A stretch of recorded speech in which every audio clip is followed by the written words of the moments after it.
सुप्रभात। कक्षा +1 का ज्योग्राफी का जो टॉपिक चला हुआ है भूआ तंत्र, उसमें हमने गंगा नदी तंत्र और ब्रह्मपुत्र नदी तंत्र के बारे में पढ़ा, विस्तार पूर्वक जाना और प्रायद्वीपीय भूआ तंत्र के बारे में पढ़ा, यानी दक्षिण भारत के प्रवाह तंत्र के बारे में भी। आज प्रायद्वीपीय नदी तंत्र को विस्तार पूर्वक जानेंगे।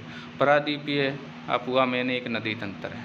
प्रमुख प्रायद्वीपीय नदी तंत्रों को संक्षिप्त विवरण इस प्रकार है।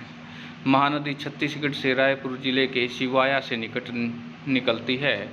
उड़ीसा में बहती हुई अपना जल बंगाल की खाड़ी में विसर्जित करती है।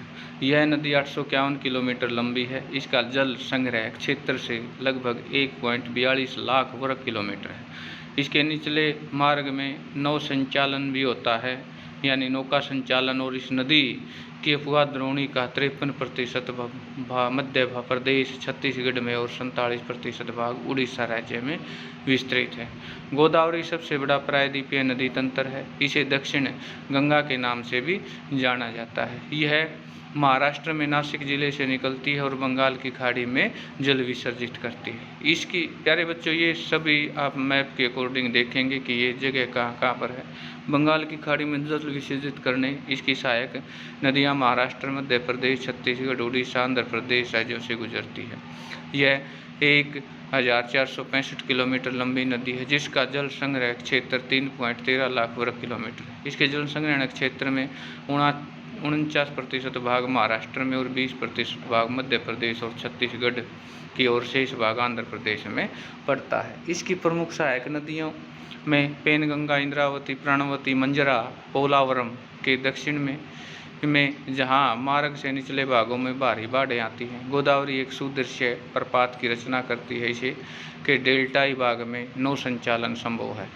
राजामुंदरी के बाद यह नदी कई धाराओं में विभक्त होकर एक डेल्टा का निर्माण करती है। कृष्णा पूर्व दिशा में बहने वाली दूसरी बड़ी प्रायद्वीपीय नदी है, जो सह्याद्री से महाबलेश्वर के निकट निकलती है।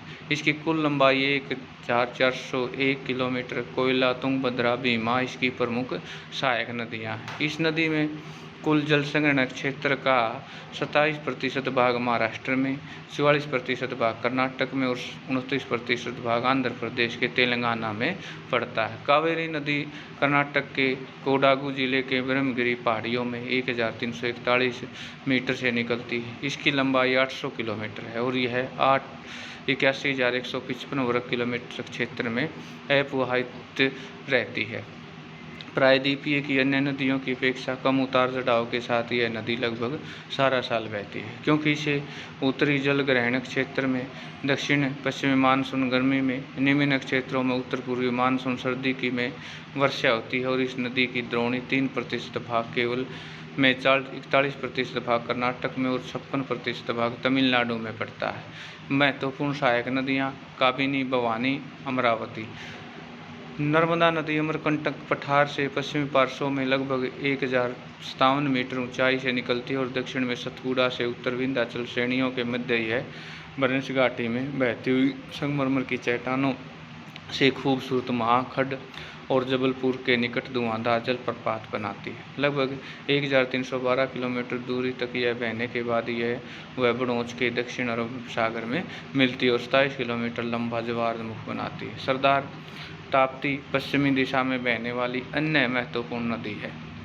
यह मध्य प्रदेश के बैतूल जिले में मुल्ताई के से निकलती है और यह 724 किलोमीटर लंबी नदी है और लगभग 65,145 वर्ग किलोमीटर क्षेत्र में प्रवाहित करती है। इसके प्रवाह क्षेत्र में 79% भाग महाराष्ट्र में और 15% भाग प्रदेश के 6% भाग गुजरात में पड़ता है। अमरावती पश्चिमी लूनी राजस्थान में सबसे बड़ा नदी तंत्र है और यह पुष्कर के समीप दो धाराओं में सरस्वती और